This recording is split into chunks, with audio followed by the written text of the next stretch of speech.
Letitia's POV. Pagkatuloy ko pa lang sa bahay, kinaladkad na kagad ako ng ama ko papasok ng kwarto.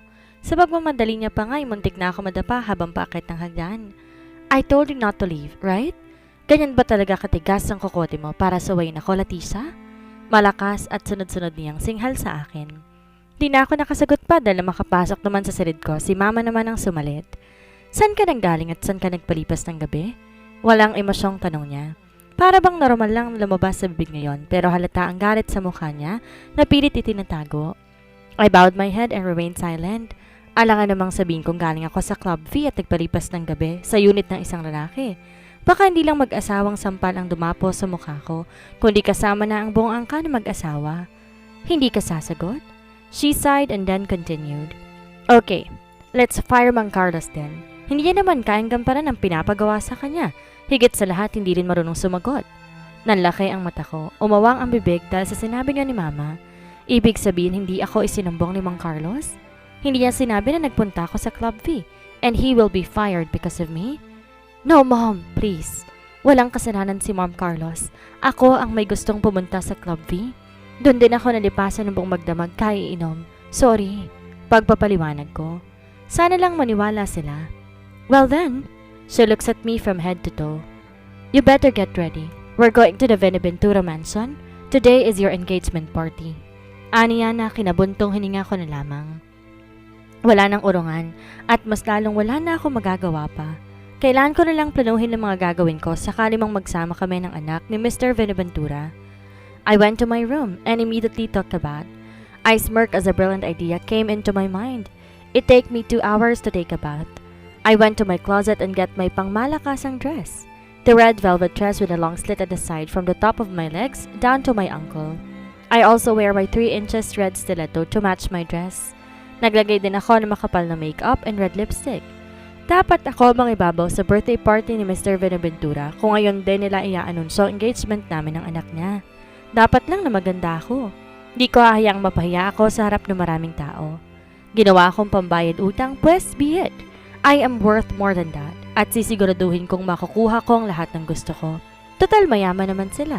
Kung anong meron ng mapapangasawa ko ay akin na rin. Nang matapos ako maglagay ng kolorete sa mukha, sinuot ko ang maskara ko. Ang maskarang sinusuot ko sa tuwing lalabas ako at akit sa entablado ng La Tigra Hotel. But this time its color is red. Dahil naging trademark ko na ang tiger mask. Bumili ako ng iba't ibang kulay at disenyo noon and now, it's time for me to wear my red mask. Are you done? Napalingon ako kaagad sa pintuan ng silid ko at doon nakita ko nakatayo si Mama. She looks stunning in a silver dress. My mom was in her mid-40s but she still looks beautiful. Why are you wearing a mask, Leticia? Kunot noong tanong niya. Nothing, Mom. I just want to be unique and surprise my fiancé. Baka kasi mamaya hindi ako magustuhan ng mapapangasawa ko. Tsaka ako natatanggalin to kapag nagkaharap na kami. Paglalahad ko naman. Hindi ko nga rin alam ang itsura ng fiancé ko. Kaya naman mas mainam ng ganito. Kung di lang nagloko si Nadia, malamang wala ako sa gantong sitwasyon. Maybe I can still enjoy my freedom. Live my life the way I want to live it. I might flew to Italy, work there, and that's my plan before. Pero ngayon wala nang silbi lahat ng plano ko. Hindi ko na nga alam kung may patutunguhan pa ba tong ginagawa ko o wala na. Sigurado naman akong magugustuhan ka na ni Steven. Mukha rin naman siyang matino at masunuring anak kaya umayos ka, Leticia. Huwag mo kaming ipapahiya. Sa sinabi niyo ni Mama, kumunot ang noo ko. Lumakas din ang kabog ng puso ko nang banggitin niya ang pangalan ng mapapangasawa ko. So his name is Steven Benaventura, huh? Sounds good. Halika na't bumaba. Hindi tayo pwedeng mahuli. It's almost 6 p.m. and Mr. Benaventura's party will start at exactly 6 in the evening. Matapos yan sabihin yon, tumalikod siya at nauna nang lumabas. Muli ko namang pinasadahan ng tingin ang sarili ko sa salamin bago nagdesisyong lumabas na rin. Hindi pa rin talaga mawala ang kabang nadarama ko at ang mabilis na pagkabog ng puso ko. Hanggang sa makasakay kami sa kotse, tila ba kinakabahan pa rin ako? Hindi ko alam kung bakit pero pakiramdam ko, hindi maganda ang kalalabasan ng engagement na mangyayari ngayon. Leticia? Mahinang tawag ni Daddy sa pangalan ko. Di siya lumingon sa gawi ko pero nang tumingin ako sa salaming nasa driver's seat, nagtama ang paningin naming dalawa. Yes, Dad? My brows furrowed as I wait for him to say something. I heard him sigh first before he started talking. Whatever happens, you're still my daughter and I love you. Always think about that. Hindi ko inaasahang yon ang sasabihin ni Daddy sa akin. Nasabi niya na sa akin na kapakanan lang namin ang iniisip niya. Pero nang marinig ko ulit sa kanya na anak niya ako at mahal niya ako, sobra-sobra na para maging emosyonal pa ako. I know that even if Nadia did something horrible to our family, by the end of the day, Dad will still support and love her. Hindi niya ako konsentihin pero alam kong hindi pa rin niya matitiis because Nadia is his daughter too and he loves more than him loves himself. Thank you, Dad. Yun lang ang tayong kong naiusal hanggang sa huminto na ang sasakyan. Maingay, maliwanag, at higit sa lahat ay mataong mansyon ng Benaventura ngayon. Malamang na malalaking taong mga kasali sa sirkulasyon nila ng mga narito. Hindi ko tuloy alam kung lalabas na ako o hindi pa. Let us go, Leticia. Marami ng tao. Pag-aaya sa akin ni Mama. Nauna nang bumaba si Daddy. Tinanguan ko naman si Mama at sinabing susunod na lamang ako. Makikipagbatian at plastikan pa muna ang mga yon bago gawin ang agenda nila. Kaya naman humiwalay na muna ako. I went to the mini garden beside the Benaventura mansion. May kadiliman at tayong ilaw na nagmumula lang sa solar small balls ang siyang nagsisilbing liwanag. Ngunit kahit madilim masasabi kong napakaganda nito. Amoy na amoy ko rin ang halimuyak ng mga bulaklak. Akbang pipitas na ako ng kulay puting rosas nang biglang may magsalita sa likuran ko. The party is already started. If you're one of the guests, you should go there. Hindi ako lumingon, nalatili lang sa kinululugaran ko. His voice seems familiar. A deep and husky voice that gives a shiver down to my body but still, I don't know him. Here. Dinampi niyang puting rosas sa kamay ko na siyang kinalingon ko. You like roses? Matinik ka kapag pinilit mong kunin yan ngayon. Halos pabulong niyang sabi. Naratili pa rin akong tahimik at nakatalikod. Wala akong panong makipagchismisan sa lalaking to kung sino man siya. I will leave you now. Gayet niya pa na tinanguan ko na lamang. Ewan ko lang kung nakita niya. Hanggang sa narinig ko na ang papalayong yabag niya. Pero hindi yon ang pumuko na atensyon ko, kundi ang malakas na boses mula sa mikropono at tinatawag ang pangalan ko. Is the engagement already started? When I heard someone calling my name, I hold my breath. Hindi ako kaagad nakagalaw sa kinatatayuan ko. Pakiramdam ko, sinintensya ng buhay ko because of the engagement party that started. Again, I would like to ask Miss Leticia Montes to come over here. Muling sigaw ng kusino man ang nagsalita. Sa maliit na entablado, saka pa lang ako natuuhan nang mula sa kinalulugaran ko, napansin ko ang ama kong lumilinga sa paligid. Sa tingin ko, hinahanap niya ako. At base sa kilos niya halatang naiinis na siya, kaya naman nag-atubili na akong pumunta sa kinalulugaran nila. At katulad ng inaasahan ko, halos lahat nakatingin sa akin. Ang mga babae parang naiinis at may inggit sa mukha habang nagbubulong-bulungan. Ang mga kalalakihan naman halatang-halatang humahanga sa suot at itsura ko. Ngunit bago ko makarating sa entablado, kung saan naroon na ngayon ang mga magulang ko at hinihintay ako, muling nagsalita ang MC. I would like to call the attention of Mr. Steve Diaz Benaventura to come over here as well as Miss Leticia Montes. Natigilan ako at tila tinulos sa kinatatayuan nang marinig kong pangalang yon. Yes, Steve was my first name. That was what Steve told me before when I asked him why they were calling him Steven when I thought his name was Steve. Para bang paulit-ulit kong naririnig yon habang mariing nakatitig sa entablado. This is not happening. This is just a dream. Pagkukumbinsi ko sa sarili ko. Ngunit ang akala kong panaginip lang, totoo pala talaga. At ang hinihiling kong di dapat mangyari ay nangyari na nga. No! Hiyaw ko sa isip ko nang tuluyang umakyat ang lalaki sa entablado at humarap sa gawi ko. Those dark as night eyes made me tremble when he stared. Ang parehong labing nagpabalaw sa akin nung naghagkan kami, and that body that made me lost my mind kapag hinahagpos niya ako na mahigpit. My unknown fiancé is none other than... Let's give a round of applause for Mr. Steve Diaz Benaventura. Mas lalo pang umawang ang bibig ko nang kumpirmahin ng MC ang pangalan niya. Peste, si Steve at ang fiancé ko, iisa. What the? Eto ko't halos matuka tuwing naiisip kong ikakasal ako sa lalaki na ni sa panaginip hindi ko man lang malarawan ng mukha. Ang lalaking papakasalan ko ay ang lalaking dati kong nasaluhan ng maraming beses. Please come over here, Miss Leticia. Pagsusumamo sa akin ng MC, nilahad pa niya ang kamay niya upang abutin ko at maalalayan niya ako. Kitang-kita ko pa rin ang pagkabigla sa mukha ni Steve. Alam kong kahit na nakamaskara ako, kilala niya ako base sa naging reaksyon niya. My parents were staring at me with a come over here look. But no, sapat na sa akin na makita't makilala ko kung sinong pakakasalan ko. I don't want to join them on the stage, never. I took off my mask while staring at them. I heard oohs and ahs around me nang tanggalin ko ang maskara ko. Tinignan ko rin na mariin si Steve bago nagpa siyang tumalikod na. I ran away from the crowd. I don't care about what they're going to think about me. Wala na rin akong pakialam kung magalit pa sa akin ng mga magulang ko at sa kahiyang dulot ng pagtakbo ko sa ama ni Steve na may kaarawan ngayon. I ruined his birthday party. Iyaw ko habang habol ang hininga dahil sa lakad-takbong ginagawa ko. I still can't believe that I'm about to marry Steve. Niyaya ko pa siyang magtanan. Ginawa niya pa akong future mistress niya para ano? Because he doesn't want to marry me at all? Tayong business lang nila at ang mamahalin niya ang habol niya kung bakit niya ako pakakasalan at pagkatapos nun, iiwan niya na rin ako na parang walang nangyari. He told me that. Kaya nga bumili siya ng babaeng gagawin niyang kirita para may reserba siya sakali mang makuha niya ng gusto niya at iwan ang mapapangasawa niya. Ngunit mapaglaro talaga ang kapalaran. Kita mong ako pa pala ang babaeng nakatakda niyang iwan? I wiped the tears that escaped from my eyes while walking slowly now. I was in the middle of a dark road and don't know where to go. If only Nadia, if only. Hindi ko mapigilan ang hikbi ko habang naisip ko ang kapatid ko. Napunta ako sa gantong sitwasyon dahil sa kanya. Napilitan akong pakasalan si Steve dahil sa kanya. Nanganganib ang puso't kaluluwa ko dahil sa kanya. Not so fast, Leticia. Napalingon ako kaagad at kinabahan nang biglang may humawak sa braso ko at pilit akong iniharap sa kanya. Only to see my fiancé, Steve. What do you think you're doing? And where are you going? Sunod-sunod niyang tanong. Nawala ang kunot sa noon niya nang mapansin niya na may luha sa mga mata ko. Lumawag din ang pagkakahawak niya sa braso ko nang dahil doon. Escaping from you. Taas noong sagot ko sa kanya. Yun naman ang totoo eh. Gusto ko tumakas mula sa kanya.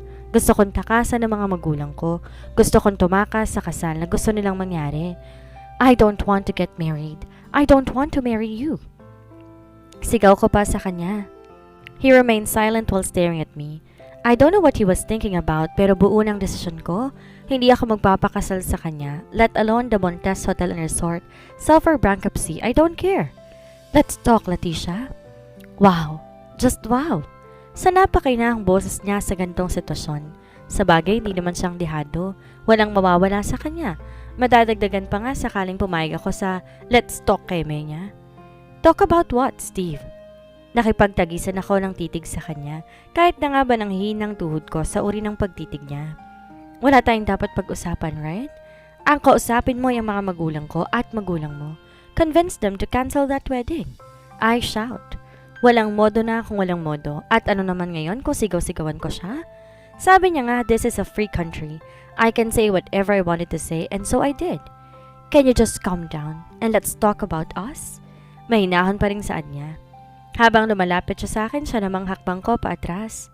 Don't move! Aniya pa pero hindi ko pinakikinggan. But when I stepped back, again, wala na ako naapakan pa. I just waited for myself to fall, but I didn't. Kagad niyang nahawakan ang bewang ko, hinila ko palapit sa kanya. Gotcha! Aniya saka ngumisi. Napakapasaway mo, Leticia. Tell me, paano kita mapapaamo, ha? Sa sobrang lapit niya sa akin, damang-dama ko ang paghaplos ng mainit at mabango niyang hininga na humaplos sa mukha ko. But no, hindi ako dapat maapektuhan sa pangaakit niya. Let's go, Steve. Hindi mo kayang paamuhin ang mabangis na tigreng katulad ko. Namumuhay ako sa parang gusto ko at walang sino man ang makapagpapaamo sa akin, lalo na ikaw. Bawat salitang binitawan ko sa kanya may diin at sinigurado kong dadamhin niya talaga. I am not afraid of him, and why would I feel afraid?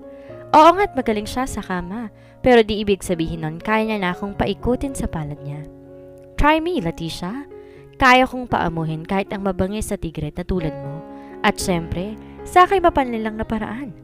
Nangunot ang kilay ko na sabihin niya yun sa akin. Ano ang ibig niyang sabihin? And why is he smirking at me as if he was holding a card that can destroy me? Then do it. I almost said, whispering. Hinila niya na ako paalis, and why is he smirking at me? Sa butas ng kanal, at kinaladkad papunta sa mansyon nila na para bang hindi 3 pulgadang taas sa pesteng takong ko. Steve, ano ba? Bitawan mo nga ako. Saan mo ba ako dadalhin, ha? Piniglas ko ang kamay ko mula sa mahigpit niyang hawak pero wala rin ako nagawa. Steve, I said let go. Ang pasaway mo, little wildcat? Well, we'll see, Leticia. Tingnan natin kung hindi ka pa magtanda sa parusang ipapatikim ko sa'yo. He told me habang pasan-pasan na wari mo isang sakong bigas ang nakasampay sa balikat niya. Peste kung gandong lalaking pakakasalan ko, malamang araw-araw may dilubyong mangyayari sa pagitan naming dalawa. Put me down. I keep on shouting but I just keep on walking fast habang pasan pa rin ako sa balikat niya. Pinaghampas ko rin siya ngunit natigilan lang siya nang hampasin din niya ang pangupo ko. I froze on his shoulder for a moment but when we did, it sank into my mind, pinagpapalo ko ulit siya. Mahilig ka? Ano ba, Steve? Ibaba mo sabi ako eh. Muli kong sigaw pero daig pa ang bingi ng bugok na to. Tuloy-tuloy siya hanggang sa mapansin kong paakyat siya ng hagdan. May mga bisita pa kaming nadaanan na walang pakialam niyang nilalampasan kahit nagtatakang nakatingin sa amin. Habang ako na may hiyang-hiya dahil sa pinapagawa ng lalaking to. I was about to bite him when I think we were already in a room. But to my horror, inihagis niya ako sa kama na parang isang basura. OMG! Sigaw ko. Tinintigan ko siyang masama habang sapo ang balakang ko. Peste ka? Kapag nabalian ako ng buto, kasalanan mo. Talagang babalian din kita. Sigaw ko ulit sa kanya habang hinihilot ang bandang balakang ko kung saan medyo nananakit dahil sa higpit ng pagkakahawak niya doon kanina. Malambot ang kama, Leticia, kaya hindi ka masasaktan. Bale walang sagot na naman habang inaayos ko ang damit ko na natuluyan na yata. Nang mapatingin ako sa gawin niya, napansin ko may kinuha siya sa closet na 2 panyong kulay pula bago muling bumalik sa akin. Ngunit hindi ko inaasahan ang sumunod na ginawa niya dahil abala ako sa paghilot sa bewang ko at sa damit kong muntik nang nasira. Tinulak niya ako pahiga sa kama bago din naganan. Ano ba? Leave me alone, Steve. Tigilan mo ko. Sigaw ko. I was about to push him but he caught my hand and pinned them on the headboard. To my horror, he used the handkerchief to tie my hands on the headboard. Peste. Anong gagawin niya? Bakit niya ako tinatali? Is he going to kidnap me? Or prison me here inside his room? Ano ba? Pakawalan mo nga ako? This is harassment. Sira ka talaga? Pakawalan mo ko sabi. Idedemanda kita dahil dito. Sunod-sunod kong sigaw sa kanya habang pilit na kumakawala. I am angry and tired of fighting, but I know how to get even with Steve. Tinatali niyang 2 kamay ko habang nasa unahan ko siya. Napakapasaway mo. Ayoko ng asawang pasaway. Ngayon pa lang tatanggalan na kita ng pangil at kuko. My eyes grew bigger and started to feel nervous. Anong binabalak niyang gawin sa akin? Hindi kita asawa. We are not married yet and that's not going to happen. Singhal ko naman sa kanya. Pilit akong pumipiglas para makawala sa ginagawa niya pero mas malakas siya sa akin. Let's see, baby. Umalis siya sa pagkakadagan sa akin matapos niyang itali ang mga kamay ko sa uluhan ng kama. Hindi ko naman alam kung paano ko tatakas ng dahil sa ginawa niya. Puisit. Kung alam ko lang na gantong mangyayari, hindi na sana ako dumalo pa sa birthday party ni Mr. Benaventura. Steve, ano ba? Pakawalan mo nga ako rito? Sigaw ko ulit, ngunit parang wala siyang naririnig. May kung anong ginagawa siya sa maliit na mesa habang nakatalikod sa akin. Hindi ko yon nakita hanggang sa nagtanggal siya ng damit pang itaas bago tumabi sa akin. You can't run away from me now, Leticia. At hindi kita pakakawalan hanggat hindi ka pumapayag sa proposal. Ayaw mo ba akong pakasalan? Pinandilatan ko lang siya ng may galit. Hindi ako nagsalita o kumilos. Masakit na ang kamay ko. Paano ba yan? Nagbago ng isip ko. Gusto ko nang makasal sa'yo. Aniya bago ko hagkan. Hinagkan niya ako ng marahan at mabilis. Hinahabol ko ang hininga ko at gusto ko siyang itulak palayo. Kinakagat niya ang ibabang labi ko dahilan para mapasinghap ako at mapasigaw ng mahina. Are you... No! Pinutol ko ang sasabihin niya pero the way I said it, parang bumulong ako na hindi maintindihan. Peste ang harot. Going to leave me? My brows furrowed and I'm about to push him kaya lang nakatali nga palang kamay ko. I said no already at hindi siya pinatapos kanina so yun palang itatanong niya. Puisit? Yes! Singhal ko. Hinagkan niya ang baba ng labi ko habang ang kamay abala sa paggala sa katawan ko.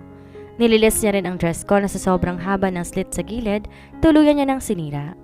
Peste, you ruined my dress. Naramdaman ko na lang ang ngisi niya sa balikat ko. Siya ay gumuhit ng mga bilog sa aking tiyan habang patuloy pa rin sa ginagawa at ilipat ng kanyang kamay pababa sa akin. Bumubulong pa rin akong hindi maintindihan pero ang iba, sigaw ng isip ko. Hindi tama to. Hindi ako po pwedeng magpatangay. Pero peste, sa ginagawa niya, ang galing niya. Steve, please. Halos kapos siningang sambit ko. Di ko magawang itulak siya dahil nakatali ang mga kamay ko. Di rin ako masyado makagalaw dahil nakadagan siya sa akin at nasa akin lahat ng bigat niya. Pero hindi ako nagrereklamo. He started to turn me on. Please, baby? Gusto mo tigilan ko na? Tanong niya at saka hinagkan ang tiyan ko. No! Napasigaw ako ng mahina pero nang ma-realize kong sinabi ko, napapikit ako ng mariin. I mean, oo. Hindi tama to. Pakawalan mo ko. Muli kong sagot. OMG, what is happening to me? Tinanggal niya ang damit ko at tinanggal ang pang itaas ko. I feel exposed lalo na't nakatali ang kamay ko sa ulunan ko. No, baby. You will love what I'm going to do to your body. Umalis siya sa pagkakadagal at walang pakialam na nagtanggal sa harapan ko. Tinanggal pa ang pang ibaba niya na lalo nagpalaki ng mata ko na makita ko ang kasangga niya. Parurusahan kita sa pagiging pasaway mo and we're gonna both love your punishment. Pinandilatan niya ako ng masama. Then out of nowhere, hinawakan niya ang binti ko at ito'y pinaghiwalay. Peste? Anong plano niya? Ano ang ginagawa niya? Nasasagot ang mga tanong na yon sa isip ko nang bigla niyang hagkan ang kasangga ko ng walang imig. Steve! Palakas ang sigaw ko. Halos mawalan ako ng kontrol. OMG! Nababalot ng kasabikan ng isip ko. Napakadaling bumigay ng katawan ko nang dahil sa ginagawa niya. Eksperto talaga siya. Naulati siya. Sinimulan niya ng pag-isay ng aming sarili dahilan para makagat ko ang labi ko at mapatingin ako sa mata niya nang may galit. Pinaglalaroan mo ba ako? Set me free. Mahilig ka? Sigaw ko nang muli siyang umatake. Maya-maya hindi siya gumalaw. Nanatili pa rin nakatitig sa akin na may gutom na mga mata. Kumunot ang noo ko sa mga pinagsasabi niya. Hindi ko siya maintindihan. Pero nang sabihin niya ulit ang ibang salita, naintindihan ko na ang gusto niyang sabihin. Mary? Nagsimula siyang muli, nasakupin ako at hinihingal na ako sa ginagawa niya. Sinumpa sa aking isipan kapag siya'y napuno na iniwan akong nakabitin, nagdanais ng higit pa. Me? Inawakan niyang binti ko, pinaghiwalay ng mas malawak. Nais kong ipahayag ngunit nang siya'y magsimulang umatake ng mas malakas at mas malalim, nawalan na ako ng kontrol. Tumango ako at tinawag ang pangalan niya. Hinihikayat ko siyang palalimin ang ginagawa. Steve! OMG! Sigaw ko.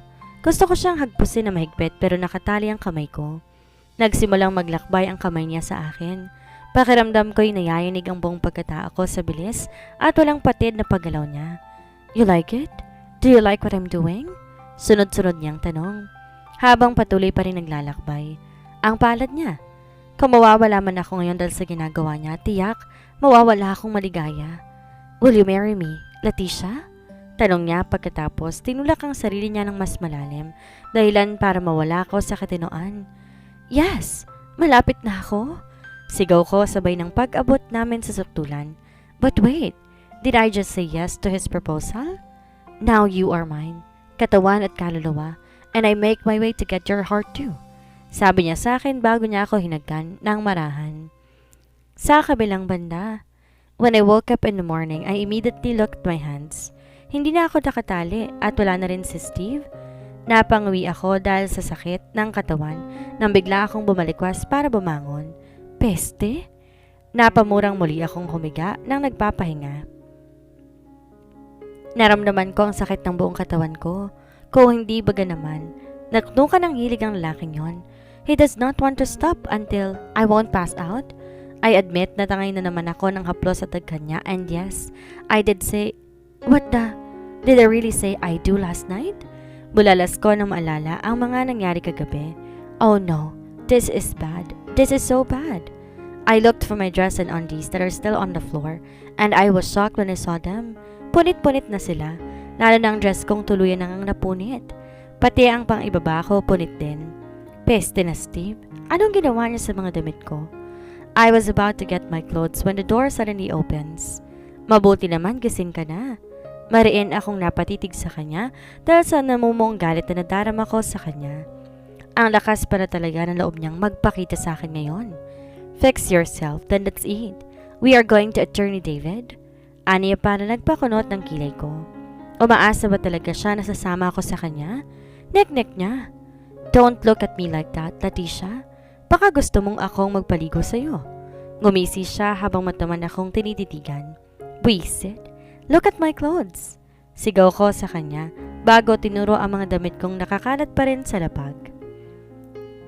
Sinira mo. Tapos, ang lakas pa talaga na loob mong pag-ayusin ako ngayon? At talagang umaasa ka pa na sasama ako sa'yo. Mag-isa ka, Steve? Muli kong sigaw sa kanya. Hindi ko hahayaang kontrolin niya ako at pasunurin sa mga gusto niya. Ano siya, hello?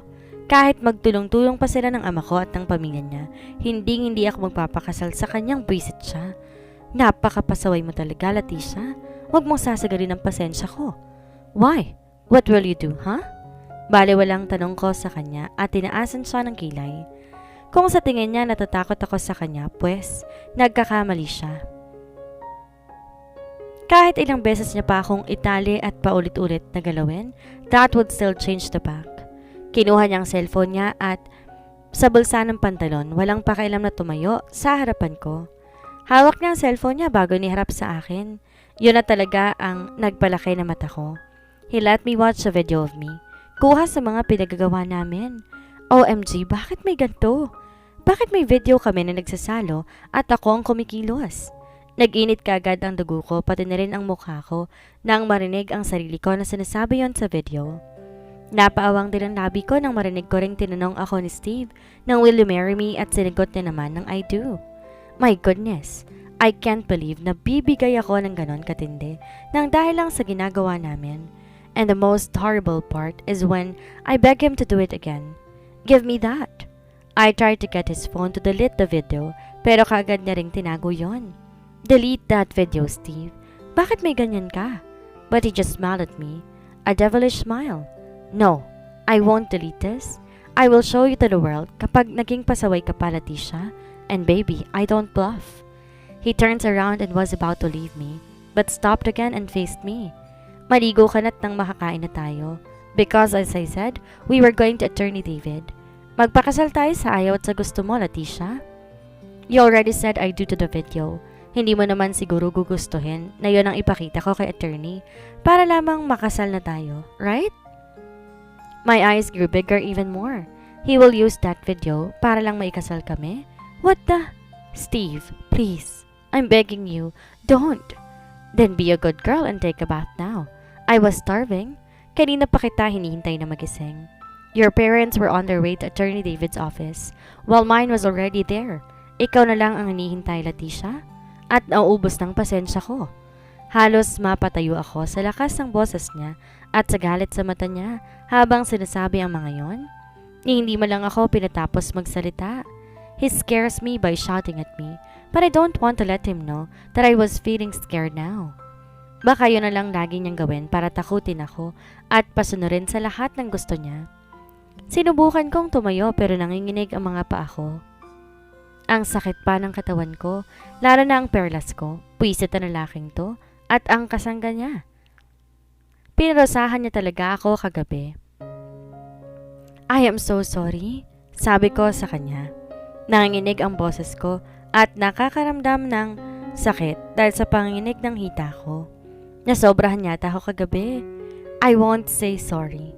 Dahil sa ginawa natin kagabi, sobrang nag-enjoy ako. Pero sorry kung bakit masakit ang katawan mo ngayon. Nawalan ako ng kontrol, halos pabulong niyang nasabi. Pakiramdam ko'y nag-init bigla ang mukha ko, pati na rin ang tenga ko nandahil sa mga pinagsasabi niya. Ewan ko, galit ako sa kanya dahil sa ginawa niyang pagkontrol sa akin, pero nahihiya pa rin sa tuwing naaalala ko ang nangyari sa amin. Maybe he was thinking na napakadali kong bumigay, na easy to get ako. Alika, ako na magpapaligo sa'yo matapos na kaagad na makaalis na tayo. Aniya pa bago baliwalang binuhat na ako papunta sa banyo. Oh my God, your body felt hot.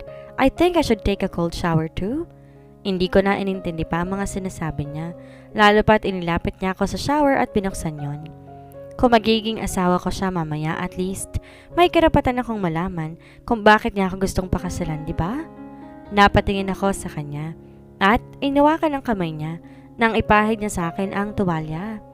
Bakit mo ako gustong pakasalan, Steve? Tanong ko habang nakatitig ng maigi sa mga mata niya na para bang tinititigan ko ang mismong kaluluwa niya. Dama ko ang napakalalim na buntong hininga niya bago tinumbasan ang titig ko sa mga mata niya. I already told you the reason, Leticia. And even if you're not the woman that I was about to marry, yun pa rin ang rason ko. Baliwalang sagot niya.